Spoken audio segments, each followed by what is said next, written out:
अंचल नामा में आप सभी का स्वागत है। मैं हूं शक्ति प्रकाश श्रीवास्तव। पीडीए की नई परिभाषा।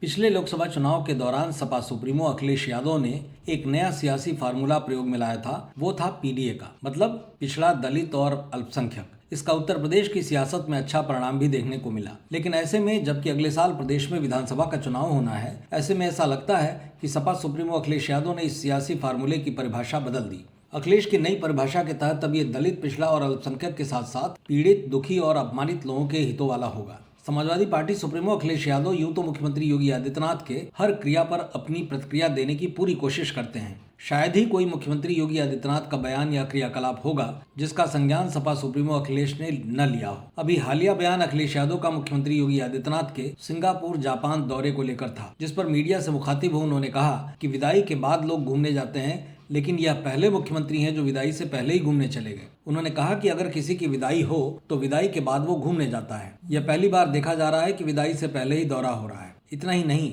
यह तंज कसते उन्होंने यह भी कहा कि जापान गए हैं, देखना कहीं नाम बदलने की परंपरा वहां भी न शुरू हो जाए, कहीं उगते सूरज की धरती को आदित्यपुरम न बना दिया जाए। मुख्यमंत्री योगी आदित्यनाथ के जापान और सिंगापुर के दौरे के दौरान हुए 1.5 लाख करोड़ के AMU और 2.5 लाख करोड़ के निवेश प्रस्ताव पर अखिलेश यादव ने कहा कि पहले भी 50 लाख करोड़ रुपए के लगभग MOU होने की बात कही गई थी, लेकिन जमीन पर कितना उतरा, कितनों को रोजगार मिला, इंडस्ट्रियल पॉलिसी के तहत कितने उद्योग आए, कितनों को इंसेंटिव दिया गया और कितनी फैक्ट्रियां लगी। 9 साल में राज्य सरकार और 11 साल में केंद्र सरकार के दावों के बावजूद अगर ये निवेश जमीन पर नहीं दिखते तो सवाल उठना स्वाभाविक है। उन्होंने प्रदेश के इकलौते BSP विधायक उमाशंकर सिंह के यहाँ हुई इनकम टैक्स डिपार्टमेंट की छापेमारी पर भी प्रतिक्रिया दी। उन्होंने कहा कि BSP विधायक उमाशंकर सिंह के लखनऊ और बलिया स्थित परिसर पर इनकम टैक्स ने छापा मारा। इस पर यूपी के मंत्री दिनेश प्रताप सिंह ने नाराजगी भी जताई। सरकार के ही मंत्री द्वारा अपनी ही सरकार की कार्रवाई पर व्यक्त की गई नाराजगी पर भी अखिलेश यादव ने कहा कि बीजेपी किसी की सगी नहीं है, अपने लोगों की भी नहीं। BSP सुप्रीमो मायावती के ब्राह्मण कार्ड पर भी अखिलेश यादव ने संज्ञान लिया और कहा कि यह लड़ाई केवल पीडीए यानी पिछड़ा, दलित, अल्पसंख्यक की नहीं बल्कि पीड़ित, दुखी और अपमानित लोगों की भी है। उन्होंने इस संदर्भ में शंकराचार्य और मुक्तेश्वरानंद का जिक्र करते हुए कहा कि वे भी पीड़ित और दुखी हैं।